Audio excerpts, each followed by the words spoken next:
Living in Minneapolis probably paints a very specific picture in your mind. But people who buy here, they actually experience something completely different. If you're thinking about relocating here to Minneapolis, this video is going to give you the honest truth. Most people think they understand Minneapolis before they get here. Cold weather, Midwest city, affordable. But once you're actually living here, especially if you're relocating, the reality, it's a lot more nuanced. And whether Minneapolis ends up being a perfect fit or a short stop along the way usually comes down to a few key things people don't fully understand up front. Let's talk about what daily life actually looks like, because this surprises people too. Minneapolis itself has about 430,000 people, but the full metro includes suburbs. It's closer to like 3.7 million. So when people say they're moving to Minneapolis, a lot of times they don't actually end up living in Minneapolis. It's a very neighborhood-driven city. We have areas like the Northeast, the North Loop, Uptown, Linden Hills, and more. Each one feels completely different pace, different housing, different lifestyles.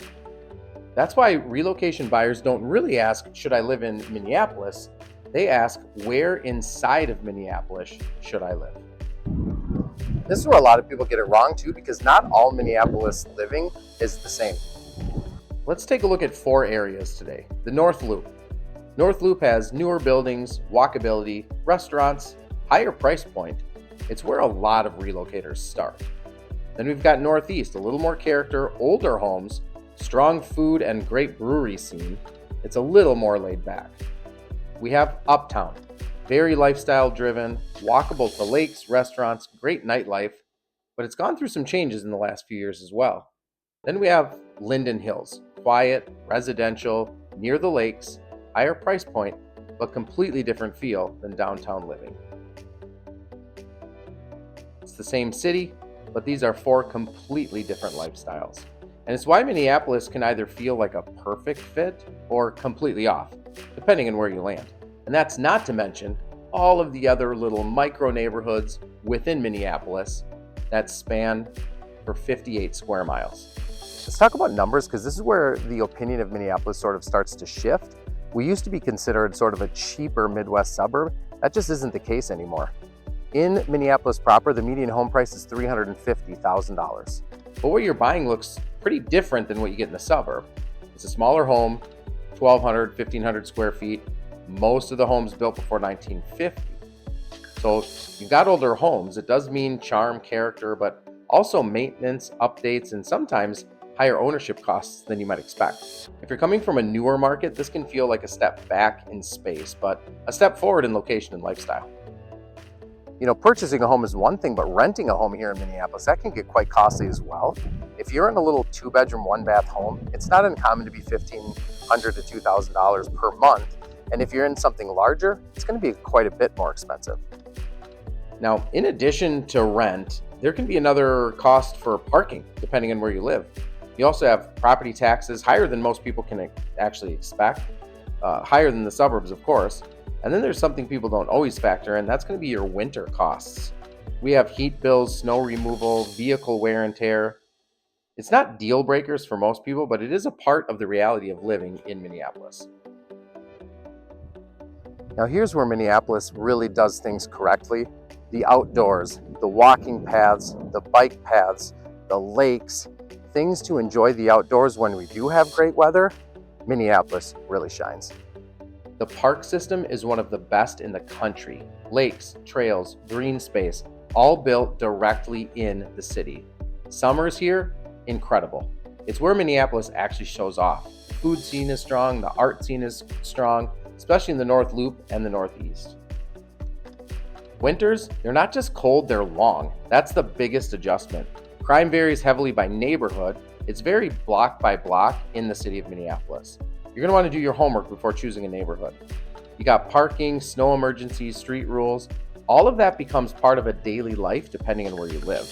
And for some people, the trade-off of space versus location becomes a bigger deal over time.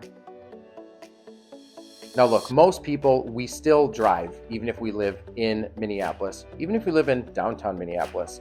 We do have a light rail. It goes east to west. It does connect to St. Paul. It does head west out of Minneapolis, but not very far. We have nothing that runs north and south.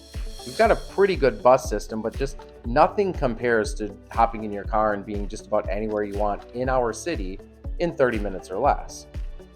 If you pick the right neighborhood, you can create a walkable lifestyle, though, if you choose, with good coffee shops, restaurants, parks, all within reach. Some of the neighborhoods we already mentioned.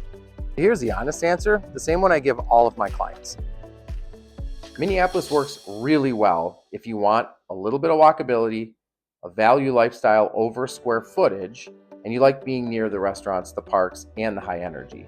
It's pretty popular with young professionals, especially as we get closer into the city, like the Mill District and the North Loop.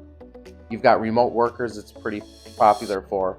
And then first-time homebuyers, depending on the neighborhood, you can get a pretty good deal in the city. The median home price outside of Minneapolis in the Twin Cities is $390, so you are getting a little bit of a deal there. Now, Minneapolis becomes a little bit more challenging if you do need the space, though. If you want larger lots, newer constructed homes, or if you're thinking long-term for sort of your more magnet-style schools, you're not really going to find that in Minneapolis. You're going to have to travel the kids outside the city. And that's where the suburbs come in. You're going to want to check out my video I posted a couple of weeks ago regarding the 4 quadrants. Make sure you check that one out. A lot of people don't commit to Minneapolis long-term right away. This is something that most agents just aren't going to discuss, but they're going to rent first. They're going to learn the neighborhoods. They're going to figure out what fits. Then they're going to decide, are they going to stay in the city or move out? And what we see most often is people start in the city and then they actually end up transitioning into the suburbs as their lifestyle changes with kids and marriages and things of that nature. Once priorities shift towards space, schools, and long-term living, people are moving out of the city. Look, Minneapolis is a great fit. It's got fun, lifestyle, walkability, urban energy. If you're okay trading that for the space, then you're going to want to look in Minneapolis. It's probably not a good fit if you want newer homes, more space, larger lots, long-term suburban life. Hey, listen, I appreciate watching this video. Again, my name's Travis Anderson, and as always, all my best to you and yours.